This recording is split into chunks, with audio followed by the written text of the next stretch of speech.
దళిత ద్రోహులు దళితులమని చెప్పుకొని దళితులకి ద్రోహం చేస్తున్నటువంటి దళిత ద్రోహులు ఎక్కువైపోయినారు అనేది గమనించాలి. ఎందుకంటున్నా అంటే పైసలకు లొంగేవారు ఉంటారు, కానీ దళితులలో మరీ ఎక్కువైపోయింది ఈ యొక్క వెనకటి నుంచి. ఎందుకో నాకు తెలీదు, అంటే నేను గమనించిన కాడికి ఇది మరి వెనకటి నుంచి సపరేషన్ చేయడం వల్లనో కారణం ఏదైనా సరే మిగతా కులాలతో పోలిస్తే దళితులలో దళిత నాయకులం అని చెప్పుకునేవారు అమ్ముడు పోతున్నారు, ఈజీగా అమ్ముడు పోతున్నారు అనే దానికి ఇప్పుడు ఎగ్జాంపుల్స్ ఏది అంటే ఒక పెద్ద పెద్దోళ్ళు కూడా ఏది వాళ్ళ యొక్క సిద్ధాంతాలను మార్చుకుంటున్నారు. ఏది ఇప్పుడు చంద్రబాబు నాయుడు గారు మొన్నదాకా తిట్టిండు, ఇలా మోడీని పొగుడుతున్నాడు. సో ఆర్ఎస్ ప్రవీణ్ కుమార్ గారు మొన్నదాకా కేసీఆర్ను పొగిడిండు, ఇప్పుడు మళ్ళా తిట్టిండు, ఇప్పుడు పొగుడుతున్నాడు. సో ఆ క్రమంలో ఏది మందకృష్ణ మాదిగ గారు ఏది జాతీయ నాయకుడిని అని చెప్పుకుంటాడు. నేను చిన్నగా ఉన్నప్పటి నుంచి ఇప్పుడు నాకు 45-46 వచ్చేదాకా కూడా నేను 20 అంటే గత 20-30 ఏళ్ళ నుంచి వర్గీకరణ కోసం కొట్లాడుతుండు. ఏ ప్రభుత్వంతో ఏమీ సాధించలేకపోయిండు. ఇది మందకృష్ణ మాదిగ. ఒకప్పుడు ఆయన మీటింగ్ పెడితే 4 వచ్చేటోళ్ళు, ఇవాళ అది కూడా వస్తలేరు. ఎందుకని? నిబద్ధత లేదు. ఈ చిల్లర పైసలు తీసుకొని నోర్ము ఆయన అంటే కులం పేరు చెప్పి ఆయన సంపాదించుకుంటుండు. అర్థమైందా? సో ఆ క్రమంలో దళిత సోదరులు సోదరీమణులు దయచేసి ఆలోచించండి. దళితుల బతుకులు ఎవరి కాలంలో ఇప్పుడు కర్ణాటకలో పోయి చెప్పిండు బీజేపీ కోటేమని. ఇప్పుడు తెలంగాణలో మీరు ఏ పార్టీ ఉన్నా సరే బీజేపీ కోటేమని చెప్తుండు. ఎందుకు మందకృష్ణ మాదిక్ గారు బీజేపీ వాడు ఏది దళితులకు ఏం చేసిండో చెప్పండి. ఒక్క బీజేపీ పాలిత రాష్ట్రం, కొన్ని నేను చూపెట్టలేను ఆ వీడియోలు, కానీ అది ఎందుకంటే అది కానీ బీజేపీ పాలిత రాష్ట్రాల్లో దళితుల పరిస్థితి ఏందో మీరు చెప్పండి. ఇప్పటికీ గుర్రం ఎక్కకూడదు. ఎంతమంది దళితులను హింసిస్తున్నారో చెప్పండి. యూపీకి పోండి. సో అట్లాంటిది ఇన్ని రోజులు బీజేపీ ఆర్ఎస్ నడిపిస్తుంది. నరేంద్ర మోడీ నాడు బొమ్మ పెట్టిరు, ఆయన బనియా, ఆయన బీసీ కాదు. సో ఆయన అది మొత్తం నడిపిస్తుంది బీజేపీని కానీ ఆర్ఎస్ఎస్ని ఆర్య బ్రాహ్మణులు, ఉత్తర భారతదేశ్ తెల్ల ఆర్య బ్రాహ్మణులు. సో ఈ వర్ణ వ్యవస్థను పెట్టింది, ఊరికి దూరంగా పెట్టింది, చదువుకు దూరంగా పెట్టింది. గుళ్ళ ముందు రథాలని గుంజుమన్నది మొగళ్ళు అయితే. ఆడలు దళిత స్త్రీలు అయితేనేమో గుళ్ళల్లో దేవదాసిగా బట్టలిప్పి నాట్యం చేపించింది. ఎవడి కోరిక వచ్చినా నేర్చుకున్నది. దళితుని అన్ని రకాలుగా అన్నింటికి దూరం చేసింది ఎవడరాయ్యా? ఇప్పుడు అప్పుడు ఈ వివక్షను పెంచి పోషించింది ఎవడు? అదే బీజేపీ ఆర్ఎస్ ఆర్య బ్రాహ్మణుడు కదా. మళ్ళీ వానికి ఓటేయమని చెప్తున్నావు అంటే ఉరితాడు యూపీ లెక్క చేయమంటున్నావా? యూపీలో దళితులది ఏ పరిస్థితి ఉందో దేశమంతా అదే పరిస్థితి చేయమంటున్నావా? ఆలోచించండి మిత్రులారా. గట్ల తయారైనరు. మరి దళితులకు ఉద్ధరణ కోసమే పుట్టినామని చెప్పి మళ్ళీ దళితులకు ద్రోహం చేస్తారు కదా.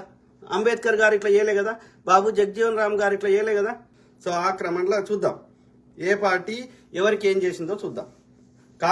కాంగ్రెస్ పార్టీ అందరినీ సమానంగా చూస్తుంది. కాంగ్రెస్లో ముఖ్య స్థానాల్లో దళితులే ఉన్నారు. ఓకే, అర్థమైందా? అఖిల భారత కాంగ్రెస్ పార్టీకి అధ్యక్షుడు ఎవరు? మల్లికార్జున ఖర్గే, ఒక దళితుడు. తర్వాత కాంగ్రెస్ ప్రభుత్వంలో అప్పుడు స్పీకర్ మీరా కుమార్ గారు కేంద్ర ప్రభుత్వంలో, ఇప్పుడు రాష్ట్ర ప్రభుత్వంలో స్పీకర్ గడ్డం ప్రసాద్ కుమార్ గారు, ఒక దళితుడు. కాంగ్రెస్ ప్రభుత్వంలో అప్పుడు ఉప ముఖ్యమంత్రి దామోదర రాజనరసింహ గారు, ఇప్పుడు ఉప ముఖ్యమంత్రి బట్టి విక్రమార్క గారు, దళితులు. అర్థమైందా? తర్వాత ఇంకా అనేక నిర్ణయ స్థానాల్లో దళితులే ఉన్నారు. ఇప్పుడు ప్రభుత్వ విప్ అడ్లూరి లక్ష్మణ కుమార్, ఒక దళితుడు. అదేవిధంగా గడ్డం వివేక్ గారు, వాళ్ళ నాయన గడ్డం జి వెంకటస్వామి గారు. ఇట్లా అనేక మంది యోధులకి అనేక అవకాశాలు దళితులు ఇవాళ తలెత్తుకొని తిరగలిగినంటే దానికి కారణం కాంగ్రెస్ పార్టీయే. ఆలోచించండి. ఇది బీజేపీ బీఆర్ఎస్ నియంత ఆర్య బ్రాహ్మణ పార్టీలు. కాంగ్రెస్ పార్టీ ఒక్కటే అందరి కులాలను అన్ని మతాలను సమానంగా చూస్తుంది. సో బీఎస్పీకి కుల రాజకీయం చేయకపోతే ఓట్లు రాలవు, బీజేపీకి మత రాజకీయం చేయకపోతే ఓట్లు రాలవు. సో దళిత ద్రోహులు చిల్లర బ్యాచ్ మందకృష్ణ మాదిగ ఆర్ఎస్ ప్రవీణుల మిత్రులారా, ఎవడురా ఇన్నాళ్ళు దళితుల్ని ఊరికి దూరంగా పెట్టి నేను రాసుకున్నా. సో దళితుల అభ్యున్నతి కోసం ఇతర పార్టీలు ఏం చేస్తాయి మిత్రులారా? మరీ ముఖ్యంగా బీజేపీ పార్టీ ఏం చేసింది, బీఆర్ఎస్ ఏం చేసింది, దళితుల కోసమే పుట్టిన బీఎస్పీ ఏం చేసింది, అదే కాంగ్రెస్ పార్టీ ఏం చేసిందో చూద్దాం. సో చిల్లరకు అమ్ముడు పోయి ప్రభుత్వ వ్యతిరేక ఓట్లు చీల్చి బీజేపీ బీఆర్ఎస్ ని గెలిపించాలని ప్రయత్నం చేస్తున్న ఆర్ఎస్ ప్రవీణ్ కుమార్. ఓకే, ఎవరి నిబద్ధత ఏంటో ప్రజలకు వాస్తవాలు తెలవాలి. ఓకే, దళితులను ముఖ్యమంత్రి చేసింది కాంగ్రెస్ పార్టీ. బీజేపీలో దళితుడు ముఖ్యమంత్రి అయిందా? ఒక బంగారు లక్ష్మణ్ అంటే ఆయన బీజేపీ పార్టీకి అధ్యక్షుడు అయితే దళితుని కింద ఎందుకు పనిచేయాలని ఒక ₹1,00,000 తెహల్కా కేసులు ఇరికిచ్చి ఆయన మానసిక క్షోభకు గురించి చనిపోయాడు బంగారు లక్ష్మణ్. అది బీజేపీలో దళితులకు ఉన్న పరిస్థితి. ఇక బీజేపీ రాష్ట్రాల్లో దళితుల పరిస్థితి అగమ్య గోచరం. ఓకే, దళితుల్ని జాతీయ కాంగ్రెస్ కు అధ్యక్షుని చేసింది కాంగ్రెస్ పార్టీ. దళితుని రాజ్యాంగ రచనా కమిటీ చైర్మన్ గా చేసింది కాంగ్రెస్ పార్టీ. అర్థమైందా? ఇవాళ ఇది బాబాసాహెబ్ అంబేద్కర్ గారికి న్యాయశాఖ మంత్రి ఇచ్చి రాజ్యాంగ రచన బాధ్యత ఇవ్వడం వల్ల ఎన్నో రకాలుగా అందరికీ, అదేవిధంగా దళితులకి చాలా లబ్ధి చేకూరింది. దళితుని మొదటి న్యాయశాఖ మంత్రి చేసింది కాంగ్రెస్ పార్టీ. దళితులకు భూములు పంచిపెట్టింది కాంగ్రెస్ పార్టీ. అర్థమైందా? ఇవాళ దళితులు పక్కా ఇల్లు కట్టుకొని పక్కా ఇళ్లలో ఉంటున్నారంటే కారణం కాంగ్రెస్ పార్టీ. దళితులు శరీరం నిండా బట్టలు వేసుకోగలుగుతున్నారు అంటే కారణం కాంగ్రెస్ పార్టీ. ఆలోచించండి మిత్రులారా దయచేసి. దళితుల అభ్యున్నతి కోసం సపరేట్గా బడ్జెట్లో సప్లాన్ నిధులు కేటాయించింది Congress party. SC ST atrocity చట్టం తెచ్చి ఈ యొక్క దళితునికి మానసిక క్షోభకు గురి కాకుండా, అతను వివక్షకు గురి కాకుండా చేసే ప్రయత్నం చేసింది. లేకపోతే అదొక తిట్టు, ఆ కులం పేరు మీద ఒక తిట్టు నా చిన్నప్పుడు. దళితుల అభ్యున్నతి కోసం ఇతర పార్టీలు ఏం చేశాయి ఆలోచించండి మిత్రులారా. సో వివక్షను, అంటరానితనాన్ని నిర్మూలిద్దాం, బాబాసాహెబ్ అంబేద్కర్ గారు కన్న కలలు నెరవేరుద్దాం, జై భీమ్రావ్. ఆలోచించండి మిత్రులారా, జై భీమ్రావ్. ఓకే, సో ఆ క్రమంలో మందకృష్ణ మాదిగా ఏం మాట్లాడిండో చూద్దాం. ఓకే, చూద్దాం ఒక్క నిమిషం. ఇది మందకృష్ణ గారు, అట్లనే ఆర్ఎస్ ప్రవీణ్ గారు. ఫస్ట్ ఆర్ఎస్ ప్రవీణ్, మందకృష్ణ చూద్దామా, ఆర్ఎస్ ప్రవీణ్ చూద్దాం. సో ఎట్లయినా ఒరిగేది ఏం లేదు కానీ ఫస్ట్ ఆర్ఎస్ ప్రవీణ్ చూద్దాం. కాంగ్రెస్ పోతాను, కాంగ్రెస్ అంటే బీఆర్ఎస్ అవుతుంది, లేకపోతే బీజేపీ గాలం పట్టుకుని పాలేసుకొని కూర్చున్నారు. మా పార్టీ అసలు కాదు. ఆత్మ గౌరవ పునాదుల మీద నిర్మించబడ్డదే బహుజన్ సమాజ్ పార్టీ. గౌరవ మాజీ ముఖ్యమంత్రి శ్రీ కేసీఆర్ గారి ఆహ్వానం మేరకు నేను భారత రాష్ట్ర సమితిలో ఈరోజు చేరబోతున్నాను.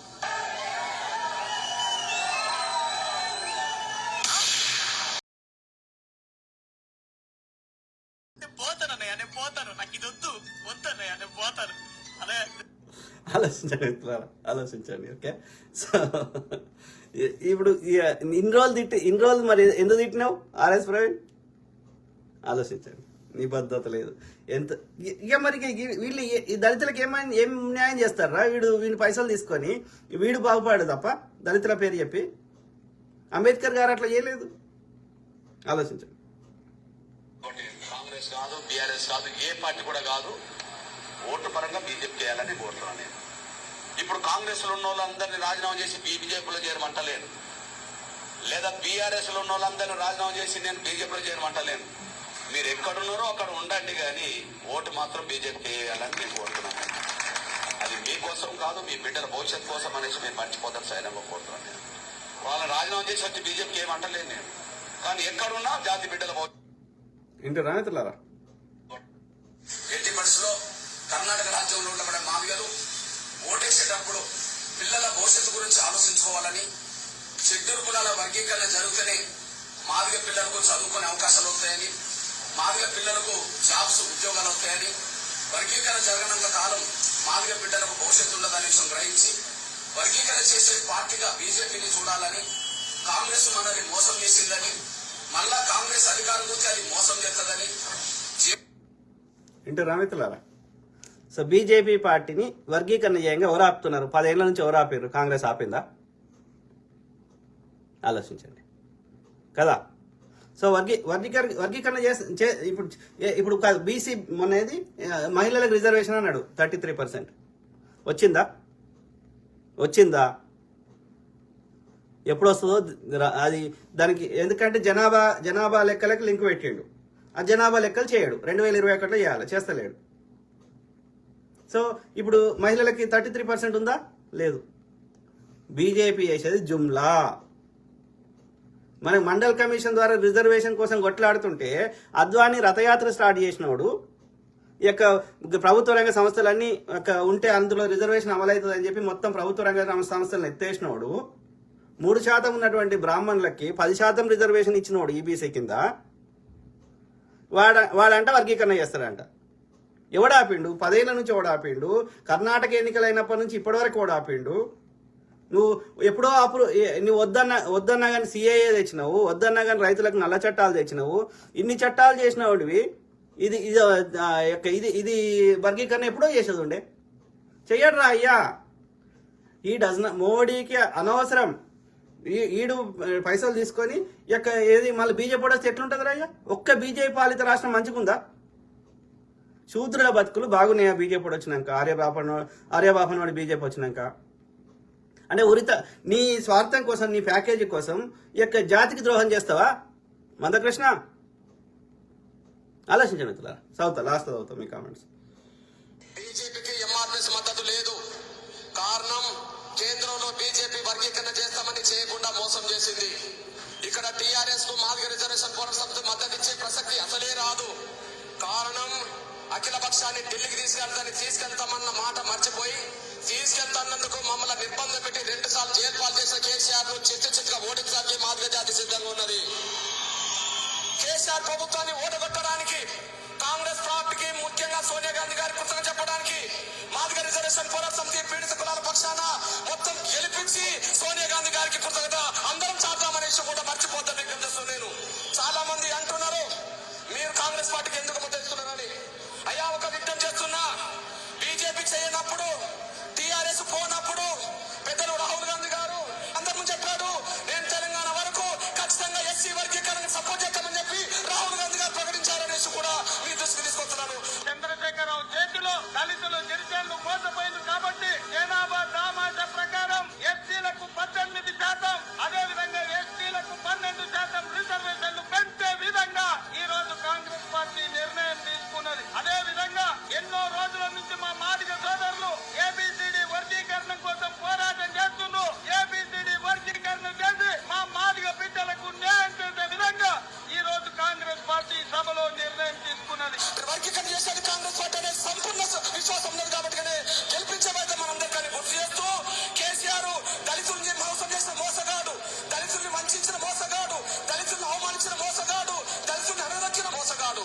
అట్లాంటి అహంకారాన్ని ఓడించడానికి అందరూ కలిసికట్టుగా ఎస్సీలు, ఎస్సీలు, బీసీలు, మైనార్టీలు, అగ్రకుల పేదలందరూ కలిసి దొరకడానికి వ్యతిరేకంగా, దురహంకారానికి వ్యతిరేకంగా కేసీఆర్ ప్రభుత్వాన్ని గతించడం లక్ష్యంగా ఓటేయాలని నేను సవినంగా వ్యక్తం ఆ ఓటేసే వాళ్ళు కాంగ్రెస్ పార్టీని గెలిపించే వాళ్ళు సోనియా గాంధీ కండగా ఉండేటోళ్ళు, రాహుల్ గాంధీ కండగా ఉండేటోళ్ళు ఒకసారి ఆత్మ సాక్షిగా పిడికిలు పిలిచి చేతులొచ్చాల్సిందిగా నేను వ్యక్తం చేస్తూ ముగిస్తున్నాను.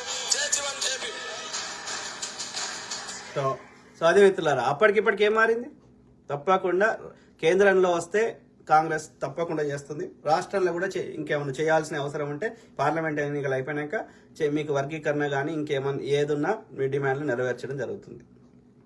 అందరినీ సమానంగా చూస్తుంది, అందరికీ ఈక్వల్ అనేది కాంగ్రెస్ పార్టీ సిద్ధాంతం. బీజేపీ అలా చెయ్యదు, వాళ్ళ సిద్ధాంతమే లేదు.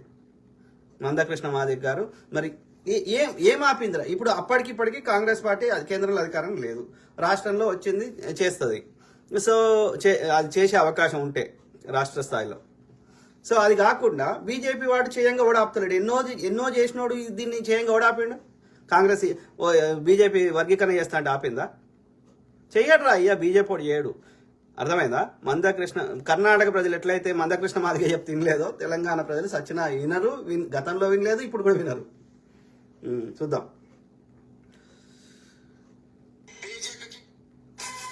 సో అట్లనే మిగతా దళిత నాయకులు కూడా వాళ్ళు చెప్పింది చూడండి. ఇప్పుడు దళితులలో అగ్రగణ్యుడు గద్దర్ అన్న కదా, బాబాసాహెబ్ అంబేద్కర్ గారు రాసిన రాజ్యాంగాన్ని చింపే ప్రయత్నం చేస్తున్న బీజేపీకి ఓటేయమని చెప్తున్నాడు మందకృష్ణ మాదిగ.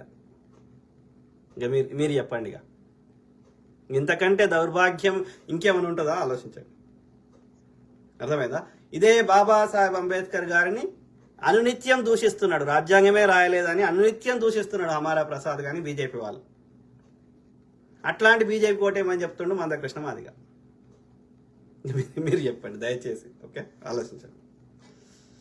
ఏదో ఒకసారి అధికారంలోకి వచ్చినావు చాలని చెప్పి అనుకునే వాళ్ళం కాదు కదా. 123 సంవత్సరాలు చరిత్రున్న కాంగ్రెస్ పార్టీకి సంబంధించిన వాళ్ళం సార్ మేము. ఏదో మాట చెప్పి తప్పించుకొని పోయే అలవాటు ఇంతకు ముందు కూడా లేదు, ఎప్పుడూ లేదు, రేపు కూడా రాబోదు. కాంగ్రెస్ పార్టీ అప్పుడు ఇప్పుడు కూడా మహాత్మా గాంధీ గారి దగ్గర నుంచి ఇంతవరకు సోనియా గాంధీ వరకు కూడా ఎప్పుడు కూడా క్రెడిబిలిటీకి అత్యంతమైన ప్రాధాన్యతనిచ్చిన పార్టీ కాంగ్రెస్ పార్టీ. విను మందకృష్ణ మాదిగ గారు, వినండి, అర్థమైందా? సో ఇది డాక్టర్ వైఎస్ రాజశేఖర రెడ్డి గారు. ఇంకా ఆయన నిబద్ధత నువ్వు శంకించినావంటే నువ్వు మనిషివి కాదు. ఆలోచించు. మందకృష్ణ మాదిగ గారు ఇంతకు ఇంట్లో ఎవరు కట్టించారు అన్ని? అవును ఇందిరామనే చేసిందా? అవును. కేసీఆర్ ఇల్లు రాలే? కేజీఆర్ ఏ నసుది పుట్టినరోజు అడగా మరి కేసీఆర్. కావచ్చు ఇక్కడికి కావచ్చు. అర్థమైందా? సో ఇది కాంగ్రెస్ చరిత్ర. నరేంద్ర మోడీ కట్టించిన ఆవాస్ యోజన కింద కట్టించిన ఒక్క ఇల్లు మీకు వచ్చిందా చెప్పండి? ఎవరైనా సరే, దళిత సోదరులైనా సరే, సోదరిమణుల అయినా సరే, ఎందుకోటేమంటున్నావు బీజేపీకి మందకృష్ణ మాదిగ గారు? చెప్పండి బ్రదర్, నీ ప్యాకేజీ కోసమా? చరిత్ర నిబంధనలు ఉంటేలేరు అధ్యక్ష. డెఫినెట్లీ సోనియా గాంధీ గారి దయ వల్లనే తెలంగాణ వచ్చింది. అది కాదంటే వాళ్ళు మూర్ఖులైతే తప్ప మంచులు ఎవరు కాదు. బుద్ధి ఉన్న వాళ్ళు, విజ్ఞత ఉన్న వాళ్ళు దాన్ని అంగీకరిస్తారు. అందువల్ల సోనియా గాంధీ గారికి తెలంగాణ రాష్ట్ర ఏర్పాటు చరిత్ర ఎవరు ఎప్పుడు రాసిన అధ్యక్ష వారి పేరు రాస్తారు. అందులో అనుమానం లేదు. తప్పే ఉన్న పెట్టినా కూడా తప్పలేదు. లేదు, నథింగ్ రాంగ్. కనీస మర్యాద తెలంగాణకు సంస్కారం ఉంది. అర్థమైందా? ఇస్కా కాయా ఉస్కా కాయా. అది సో అది పరిస్థితి. ఇది కాంగ్రెస్ లేకపోతే కాంగ్రెస్ ఇవ్వకపోతే ఇంకా 100 ఏళ్ళైనా తెలంగాణ వచ్చేది కాదు. అది కేసీఆర్ గారే చెప్తున్నారు, ప్రతిపక్ష నాయకుడు, కాంగ్రెస్ యొక్క వ్యతిరేకించేవాడే. బీజేపీ ఓటు ఇచ్చేది ఉంటే ఒక ఓటు 2 రాష్ట్రాలని కాకినాడలో తీర్మానం చేసినప్పుడు, ఆ యొక్క 3 రాష్ట్రాలు వాజ్పేయి గారు ఇచ్చినప్పుడు తెలంగాణ ఇస్తే అయిపోతుండే కదా, అప్పుడే గొడవ కాకపోతుండే. సో బీజేపీ జుమ్లా పార్టీ, చెప్పేదానికి చేసేదానికి పొంతన ఉండదు, వారికి దోపిడీ తప్ప ఇంకోటి లేదు అనేది మనం గమనించాలి. ఇన్ని ఎగ్జాంపుల్తో సహా చెప్తున్నా, ఆలోచించాం మిత్రులారా. 64 సంవత్సరాలలో జరిగిన అభివృద్ధి, 64 సంవత్సరాలలో చేసిన అప్పులు మీరు పోల్చుకోండి. 9 ఏళ్లలో జరిగిన అభివృద్ధి ఏంటి? 9 ఏళ్లలో దేశం మీద అప్పులు ఎంత మందికి ఎవరెవరు ఎంత దోచిపెట్టిర్రు? కాంగ్రెస్ కి 2G స్కామ్ అన్నారు, నిరూపించిర్రా? దాన్ని ఓన్లీ మా మీద బదలాం లేపి ఓట్లను దండుకున్నారు. మీరు చరిత్ర ఏమన్నా ఉన్నదా బీజేపీకి చెప్పడానికి? కాంగ్రెస్ కి ఇంత చరిత్ర ఉన్నది, మీకేం చరిత్ర ఉన్నది? దేశానికి స్వతంత్రం తెచ్చినాము, దేశంలో పుండుసూదిగా నుంచి ఈ రోజు అంతరిక్షంలోకి పోవడానికి కాంగ్రెస్ కారణం. నాసా అట్లాంటి సంస్థల్ని ఏర్పాటు చేసింది కాంగ్రెస్. ఆలోచించండి మిత్రులారా. ఇస్రో నాసా కాదు, ఇస్రో. కాంగ్రెస్ పార్టీలో ఉండడానికి కారణం కాంగ్రెస్ పార్టీ సిద్ధాంతాల పట్ల విశ్వాసం ఉంటాం. కేవలం ఈ రోజున ఓ మామూలు సాధారణ హరిజనుడు కూడా సాంఘికంగా పెరిగాడంటే, సాంఘికంగా సమున్నతమైన స్థాయికి వచ్చాడు అనంటే దీనికి కాంగ్రెస్ పార్టీ యొక్క సిద్ధాంతాలే కారణం అని చెప్పి నేను విశ్వసిస్తున్నాను. ఆలోచించండి మిత్రులారా. సో మహనీయుడు. సో షర్మిలక్క గారు కూడా తెలుసుకున్నారు కాంగ్రెస్ యొక్క గొప్పతనము, రాజశేఖర రెడ్డి గారి ఆశయము. సో వాళ్ళ డైరెక్ట్గా ఒక 20-30 ఏళ్ళు రాజకీయంలో ఉండి ఆ మాట మాట్లాడుతుండే కదా వైఎస్ రాజశేఖర రెడ్డి గారు. ఆలోచించండి దళిత సోదరులారా, సోదరీమణులారా, ఎవరి నిబద్ధత ఏందో ఆలోచించండి. నిజంగా మందకృష్ణ మాదిగ గారు కొట్లాడి ఉంటే ఎన్నడో వచ్చేది వర్గీకరణ. Is a package master, paid batch. చూద్దాం, ఇంకా వేరే చూద్దాం.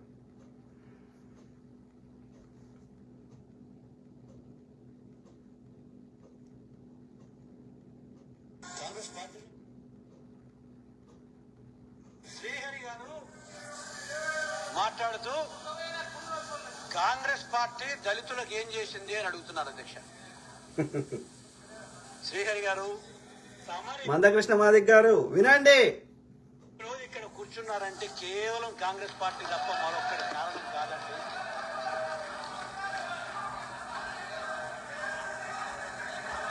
మీరు ఇవాళ మంత్రి అయ్యారంటే కాంగ్రెస్ పార్టీ తప్ప మరొకరు కారణం కాదండి. ఈ రోజున అధ్యక్ష ఎవరికి ఓటేస్తారు మరి? ఎందుకు కాంగ్రెస్ ఓటేస్తారు? మంచి పనులు చేసింది కాబట్టి ఇప్పుడు అయ్యే వేసుకోవాలని సొంతంగా ఖాళీ మాకు ఇంతవరకు ఉండేది కూడా ఇందిరాగాంధీ ఖాళీ అండి. ఇందిరమ్మ ఇచ్చిన ఖాళీ మాకెవరు ఇండ్లు ఇచ్చిన వాళ్ళు లేరు. ఈసారి కేసీఆర్ సీఎం అవుతారా మళ్ళీ? ఎందుకైతాడు ఎట్ట అవుతాడు? అర్థమైందా? సో వాళ్ళకి ఎవ్వరు చెప్పలే కదరా అయ్యా, వాళ్ళ ఏం పెయిడ్ బ్యాచ్ కాదు కదా, వాళ్ళ గుండెల్లో నుంచి వస్తున్న మాటలు అవి. సో నువ్వు బీజేపీ వాడు మందకృష్ణ మాదిక్ గారు చెప్పండి, బీజేపీ ఏం చేసిందో చెప్పండి. ఏ రకంగా అవుతాడు? పేదోళ్ళు ఏమో దొరుకుతున్నాయన ఏ రకంగా అవుతాడు? కాడు పథకాలు వస్తున్నాయా? కేసీఆర్ పథకాలు పథకం లేదు, కరువు పనిగా లేదు, కరువు పనిగా లేదు, ఒక్క రూపాయిగా లేదు. రేషన్ బియ్యం వస్తుందా? కేసీఆర్ వల్ల ఏసీ వల్ల అస్సలు లాభమే లేదు. దళిత బంధు వచ్చిందా? అస్సలు రూపాయి లేదు. సిగ్గుందా మందకృష్ణ? విను తోటి దళిత బిడ్డలు ఏమంటారో. అన్ని కేసీఆర్ రేషన్ బియ్యం 10 కేజీలుగా రాట్లా, మోడీ బియ్యం 5 కేజీలు ఎత్తాడు. పసదార పోయింది, ఉప్పు పోయింది, పప్పు పోయింది, కారం పోయింది, అన్ని బంద్ చేసి ఉన్న బియ్యం కూడా బంద్ అయ్యింది. 5 నెలలు కంట్రోల్ బియ్యం బంద్ అయ్యి 5 నెలలు అయింది. కంట్రోల్ బియ్యం కూడా బంద్ అయ్యింది. మోడీ బియ్యం 5 కేజీలు ఇస్తాడు. ఈసారి కాంగ్రెస్ పార్టీ అధికారంలోకి వస్తుందా? బ్రహ్మాండంగా వస్తుంది. ఓట్లేస్తారా కాంగ్రెస్ పార్టీ? ఏమైనా వేస్తాం కాంగ్రెస్ ఓటు. ఏడ గుద్దమన్నా గుద్దుతాం. కేసీఆర్ నిలబెట్టి వేస్తాం ఓటు. అంత ఆడ తిరిగాడే కదా ఆడ. పువ్వు గుర్తుందని తెలుసా? పువ్వు గుర్తుందని మాకు ఏ గుర్తులో చే గుర్తు ఒకటే, మా చే గుర్తు ఒకటే, ఏ గుర్తు అదే ఆ రోజుల్లో ఇక అండి మా చిన్నతనంలో మా ఇంత పిల్లలప్పుడు బర్రెలు ఇచ్చిండు సోడు అని ఇంద్రం ఇల్లు కట్టించింది ఆమె. ఆనాని అవస్థ కదా, ఆనా నుంచి ఇంద్రం ఇచ్చిన ఇల్లే ఇంద్రం పెట్టిన ఏమనగలే. ఈ బైబాసులు ఒకటే బుర్ర తిరిగి సావని బైబాసులు పెట్టండు. ఇటు వచ్చాడు గుద్దుకొని సత్తారు అంతే. చిన్న రోడ్లప్పుడు ఏ యాక్సిడెంట్లు కాలే, ఒక్కరు గారు చాలు. ఇప్పుడు బాగా సత్తారు జనం. అర్థమైందా మిత్రులారా? జి వెంకటస్వామి గారు అడిగినరని చెప్పి ఒక్క హైదరాబాద్లోనే 75 లక్షల గుడిసెలను తీసి పక్కా ఇల్లు కట్టించింది ఇందిరమ్మ. అది మోడీ ఏం కట్టించాడు? చరిత్ర మీద బురదలుడు తప్ప, అన్ని అబద్ధాలు ప్రచారం చేసాడు తప్ప, హిందూ ముస్లిం అని గొడవలు పెట్టాడు, చరిత్ర మీద బురదలుడు, కాంగ్రెస్ మీద బురదలుడు తప్ప. 10 ఏళ్ల నుంచి నీ అధికారంలో నేను ట్యాక్సులు కట్టుకుంటా, కాంగ్రెస్ని తిడితే ఏమొస్తుందిరా గాడిది.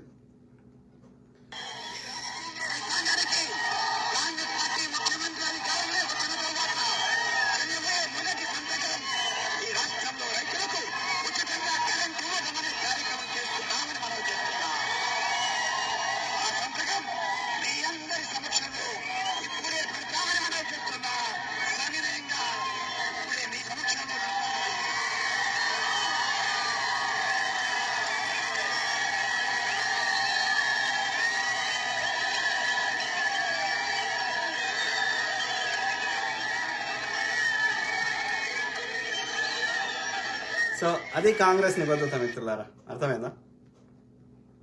ఆడపిల్లల్ని నగ్నంగా ఊరేగిస్తారన్నారు అని చెప్పినా కానీ ఒక్క నిమిషం మాట్లాడలే పార్లమెంట్లో. వాళ్ళ సభ్యులందరి సభ్యత్వాన్ని రద్దు చేసిండు. ఇది బీజేపీ పరిస్థితి. అట్లాంటి బీజేపీకి ఓటేయమని చెప్తుండు మందకృష్ణ. ఇంకా నీకే తెలియదు మందకృష్ణ గారు.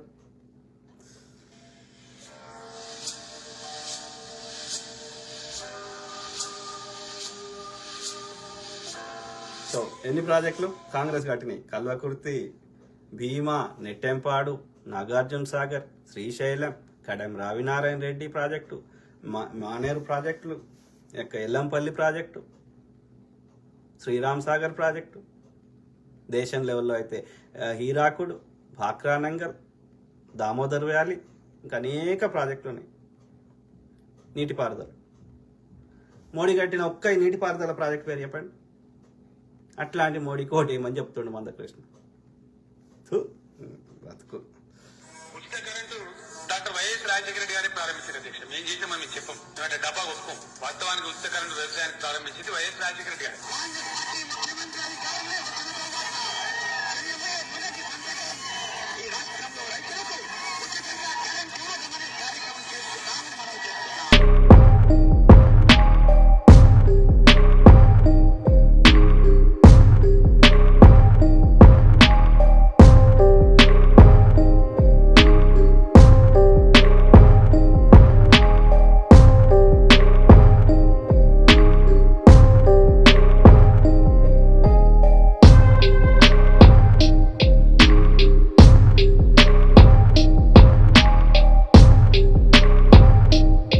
ఆలోచించండి ఇట్లా ఎవరి నిబద్ధత ఏందో. ఓకే, దయచేసి. రేపు ముఖ్యమంత్రి అయితే మీరు మొట్టమొదటిగా పెట్టేటువంటి సంతకం దేని మీద? అనవసరమైన సమస్యలు సృష్టిస్తున్నారు. నేను ముఖ్యమంత్రి అవుతున్నా అని చెప్పానా? రాజశేఖర్ రెడ్డి గారి పాదయాత్ర టైంలో మేము అధికారంలోకి వచ్చిన మొదటి సంవత్సరంలోనే చిన్న పిల్లలకు సంబంధించిన గుండె ఆపరేషన్లు చేయించమని చెప్పి ఒక పెద్ద ఊరేగింపు తీశాడు మందకృష్ణ మాదిగ. ప్లీజ్ మినిస్టర్ గారు, ఆయనకు కూడా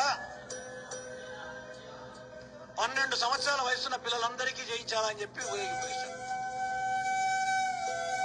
ఆయన ఆ విధమైన ఊరేగింపు తీస్తూనే 12 వినండి మిత్రులారా. సో అట్లా చెప్తే ఇమ్మీడియట్ గా చేయించడం జరిగింది. ఒక సామాన్యులకు కార్పొరేట్ వైద్యం అనేది ఒక అందని ద్రాక్ష ఆ రోజులలో.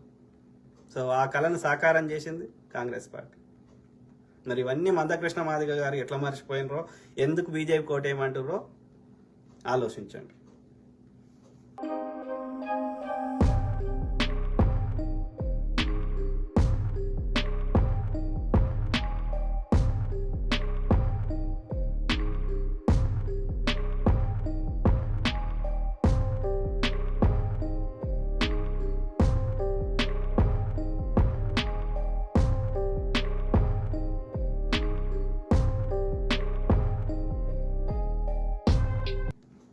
అది గద్దరన్న. ఓకే, గద్దరన్న కంటే ఈయన జాతికి మేలు చేసేవాడా మందకృష్ణ మాదిగ? ఆలోచించండి.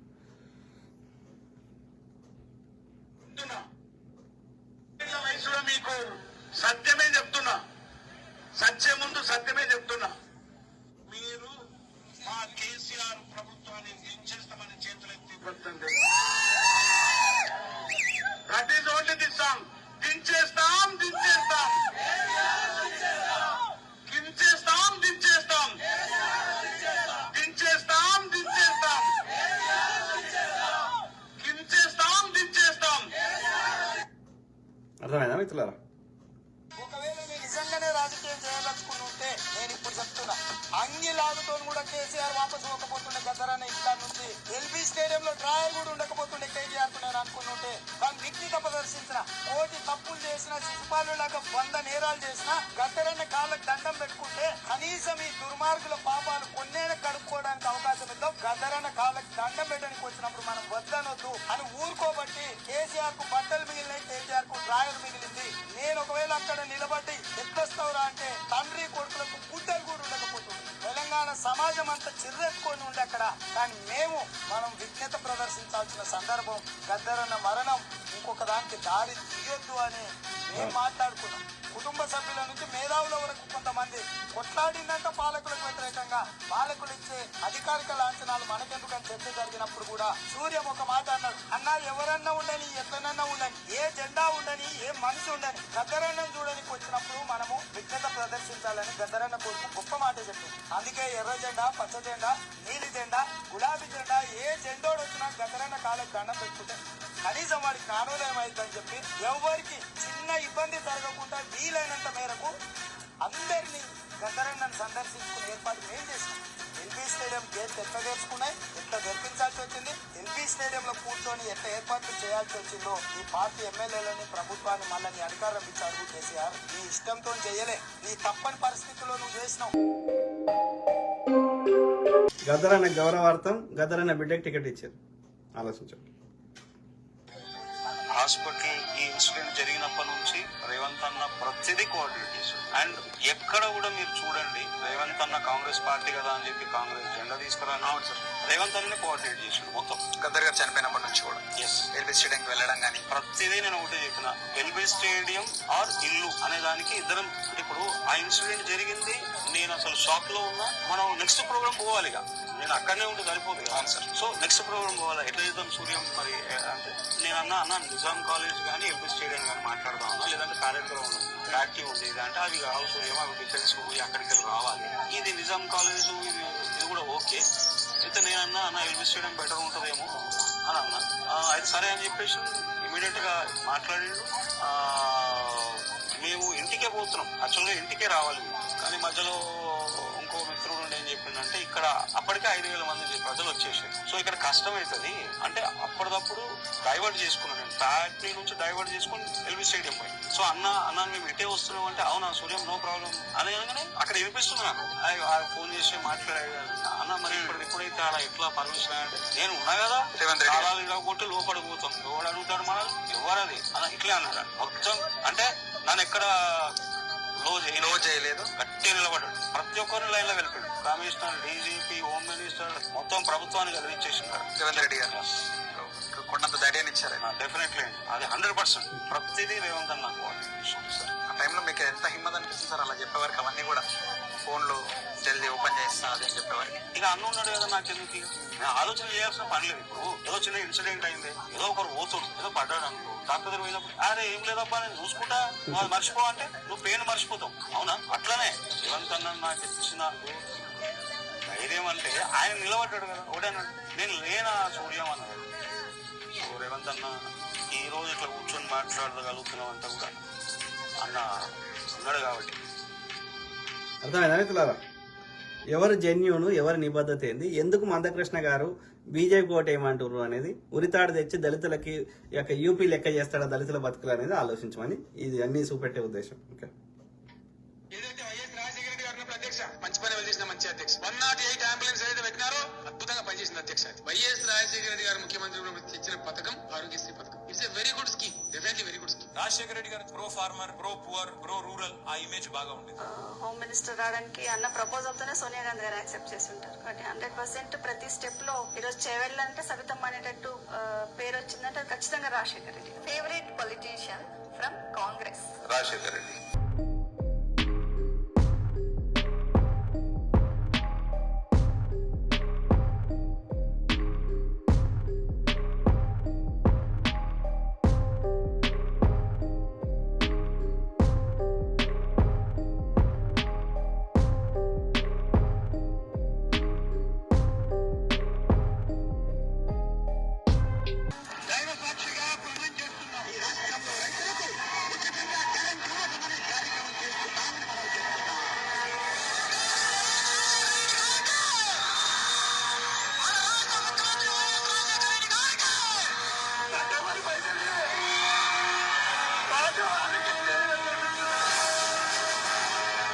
ఎన్ని జన్మలున్నా వైఎస్ రాజశేఖర రెడ్డి గారు రుణం తీర్చుకోలేనేమో.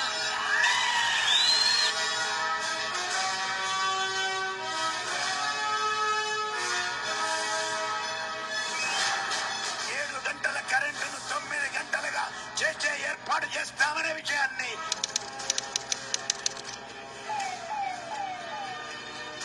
ఆ గ్రామంలో ఉన్న సమస్యలు ఏమిటి ప్రజలతో నేరుగా interaction. Good. Chief Minister's chopper of course has had absolutely no contact with any. ముఖ్యమంత్రి వైఎస్ దుర్మరణం చెందారు. ఇంతమంది కావాలి ముఖ్యమంత్రి కావాలైపోయారు. చేద్దాం. గాయత్రి ఎల్ how are you? Good good good madam. So ఇది చూపెడదాం, ఇది చూపెట్టిన అది మీరు చూద్దాం. గట్టిగా మనం చేతనైన కాడికి మనం పని సీరియస్గా కాంగ్రెస్తో కలవాల్సిందే, కానీ మనం పొత్తు పెట్టుకుందాం చేద్దామని ఒక మాట ఆయన అన్నాడు. ఆయన ఒక ఆవేదన ఉండే, అరే నేను ఇన్నిసార్లు పోతే ఆ కేసుల గురించి మాట్లాడదాం అన్నాడు. 40 సార్లు వెళ్ళిండట. వెళ్తే ఒకసారి సందర్భం అయితే గేట్ కాడ కూర్చేసుకోండి. అవును, ఫోటో చేసాం మేము. తెలంగాణకు సంబంధించిన పెద్ద మనిషి కదండి, అదేనా వ్యవహరించి ఆయన ఆరాటాన్ని పోరాటాన్ని వృధా కానియొద్దు. దాన్ని ఈ సమాజ ప్రయోజనాల కోసం అందరం ఒకటై ఆయన ఆకాంక్షల సాధనకు. సో అదే మిత్రులారా, సో అర్థమవుతుంది కదా.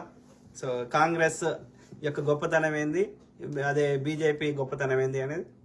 అట్లాంటి బీజేపీకి మందకృష్ణ మాదిక్ గారు ఓటేయమని చెప్తున్నారు. డెఫినెట్లీ గాయత్రి ఎల్లా మేడం గారు తప్పకుండా ఆఫ్టర్ ద లైవ్.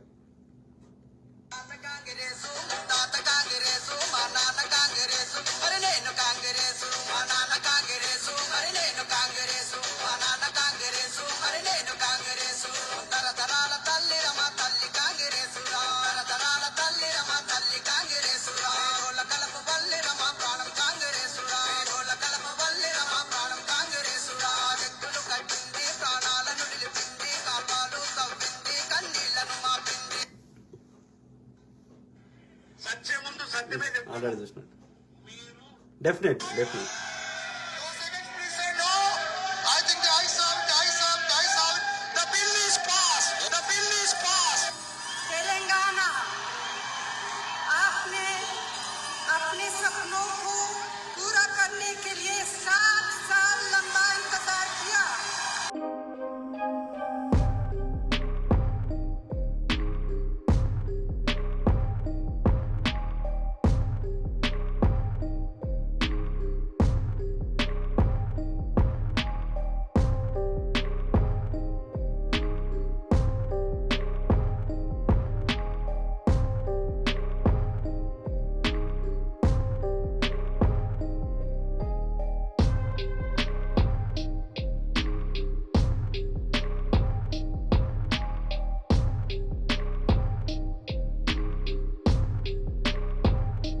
జై తెలంగాణ, జై Congress.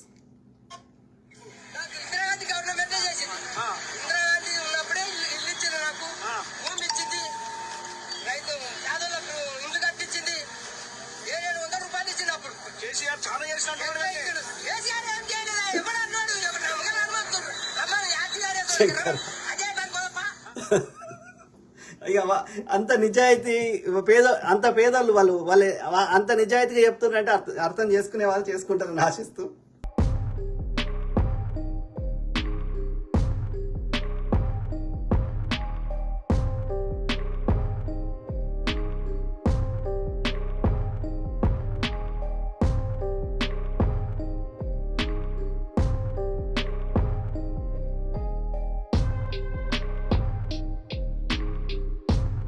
can and I will, but I think the audience who watch my video are mostly from the Telugu states of India, so that's the reason I'm speaking in Telugu.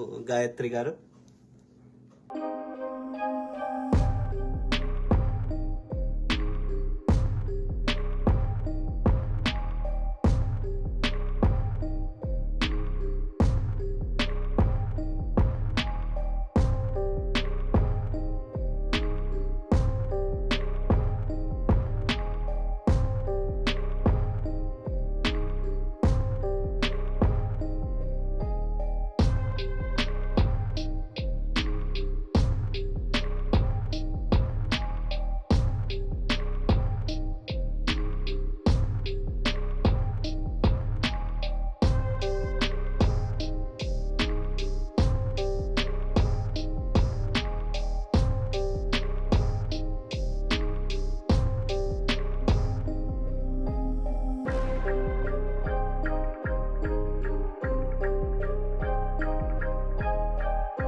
నిజం ఎప్పుడు అబద్ధం కాదు, నిప్పుకు ఏనాడూ చెదలు పట్టదు.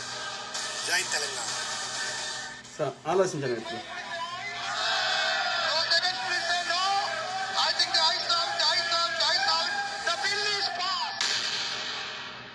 జై జై తెలంగాణ.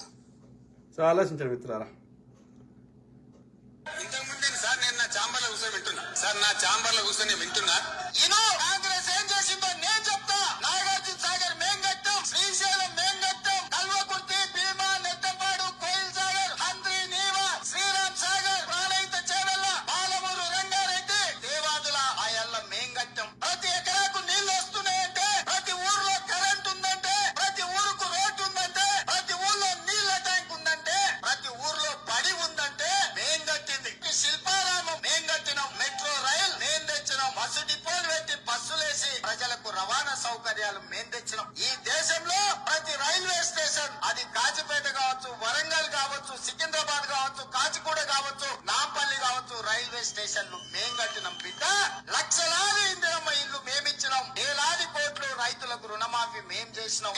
రియంబర్స్మెంట్ పథకం మేం తెచ్చినాం, ఆరోగ్యశ్రీ పథకం మేం తెచ్చినాం, ఉచిత కరెంటు మేమిచ్చినాం, సింతమడకలో గుడి పడి నీళ్ళ ట్యాంకు మేమే కట్టినాం. అక్కడికి పోదాం నేను చూపిస్తాను. మీరు మాట్లాడుతున్నారు అధ్యక్ష. చెప్పండి మిత్రులారా, బీజేపీ వాడు ఏం చేసిండు, బీఆర్ఎస్ వాడు ఏం చేసిండు, ఇద్దరు దోసుకోండి తప్ప. ఆలోచించండి ప్లీజ్. పక్కా ఖడా ఈసారి తగ్గేది లేదు, పక్కా కాంగ్రెస్ వస్తుంది. తగ్గేదే లేదు పక్కా. తల్లిరా సోనియా మాట ఏంది తల్లి. ఎస్, ఆడిబిడ్డలకు 25,000 నెలకు ఇస్తానంటే ఏంది, జోకులు అనుకుంటారా? 5 లక్షలు ఇల్లు మన అకౌంట్లో. ఐటీ కూడా చంద్రబాబు నాయుడు పీకింది ఏమి లేదు. నాకు సత్యం తెలుసు కాబట్టి చెప్తున్నాను. I know the hard fact. ఐటీలో ఏం జరిగింది తెలుసానండి హైదరాబాద్ అసలు? రాజీవ్ ఆఫ్టర్ ద లైవ్ వీళ్ళు వాళ్ళు కాదు, నాకు సత్యం తెలుసు కాబట్టి చెప్తాను. History. Rajiv Gandhi prime minister గా ఉన్నప్పుడు వాళ్ళు సెలెక్ట్ చేసుకొని రాజీవ్ గాంధీ రిక్వెస్ట్ చేసిన, వాళ్ళ దేశ ప్రధాని కాబట్టి మీ దేశంలో పలానా చోట హైదరాబాద్ అనే సిటీ ఉంది, అక్కడ మేము మా డిజాస్టర్ మేనేజ్మెంట్ మెకానిజం ఇప్పుడు మా సర్వర్స్ పెట్టుకుంటాం, మాకు పర్మిషన్ ఇప్పియండి అని అడిగారు. అప్పుడు అనుకోకుండా ఎన్ జనార్దన్ రెడ్డి గారు ఇక్కడ చీఫ్ మినిస్టర్ ఉన్నారు. ఎన్ జనార్దన్ రెడ్డి గారు చీఫ్ మినిస్టర్ ఉంటే రాజీవ్ గాంధీ జనార్దన్ రెడ్డి గారిని ఢిల్లీకి పిలిపించి, ఇది మంచి అవకాశం, మీరు దీన్ని ఏర్పాటు చేసుకొని మీ ఐటీ మీకు పెరుగుతుంది, మీ సిటీలో మీ ప్రాంతం బాగుందని అంతర్జాతీయ ఐటీ కంపెనీలు అడుగుతున్నాయి, దీన్ని ఛాన్స్ వేసుకొని పెట్టుకోమన్నారు. యాక్చువల్లీ ఈ రోజున సైబర్ టవర్స్ ఉంది కదండి, సైబర్ టవర్స్ కు ఆద్యుడు రాజీవ్ గాంధీ, ఇద్దరు దివంగతులే పాపం, ఎన్ జనార్దన్ రెడ్డి. ఆయన పునాది వేసిండు ఎన్ జనార్దన్ రెడ్డి. సైబర్ టవర్స్ పునాది చేసింది చంద్రబాబు నాయుడు కాదు.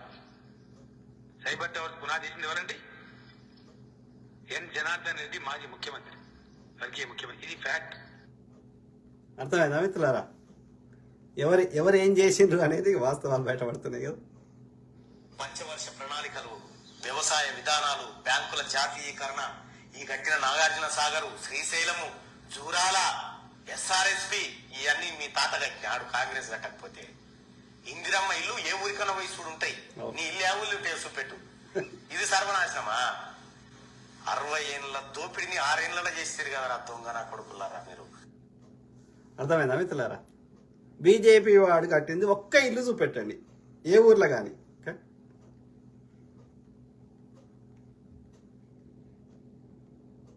పంచవర్ష ప్రణాళిక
dependent on Congress's own MLAs. You don't have any coalition partner to worry about. And Yeah. second, you ran this campaign and won. And you built it for over many years. No. The first part is right. We have 190 MLAs. We don't need to depend upon anyone else in Andhra Pradesh. Out of 294, if we have got 191, Right. more than 2/3 MLAs we have. But the other part, running the campaign and all that, yes, I did my best. But you know, Congress Party's campaign gets done by every one of us in the state. And of course, our leader is Sonia Gandhi, the president of All India Congress Committee. So the Congress Party, you can't take the credit yourselves. Although I'm sure many of your colleagues would give it to you. No, that's not right. Of course, I, like anyone else in the state, okay, maybe more than anyone else in the state, I might have worked for the party. I did also. But no one can say in Congress Party that it's all because of me and because of my effort alone. You know, Congress Party's ethos are different. Congress Party's culture is different. Our heritage is different. So we believe in working together. We believe in taking the credit or discredit also together. In fact, the other unusual thing about you and your political career is that in a party which is sometimes run by very senior and old people, you became the party president in your state at a very young age, at the age of 32. Yeah, when I was 33, yes. When I was 33, it was because of Rajiv Gandhi. You know, in suppose if what you call Rajiv Gandhi's view fell upon me. So great party Congress party and great leader doctor YS Rajasekhar Reddy గారు. Okay, నిబద్ధతకి మారు పేరు. అదేనా?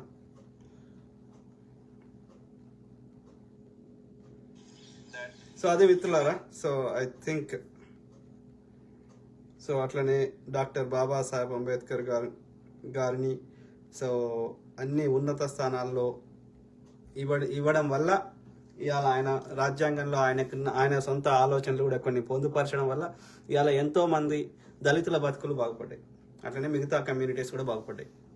కాబట్టి ఎవరి నిబద్ధత ఏంది? BJP ఏ కమ్యూనిటీకి ఏం చేసిందో చెప్పండి.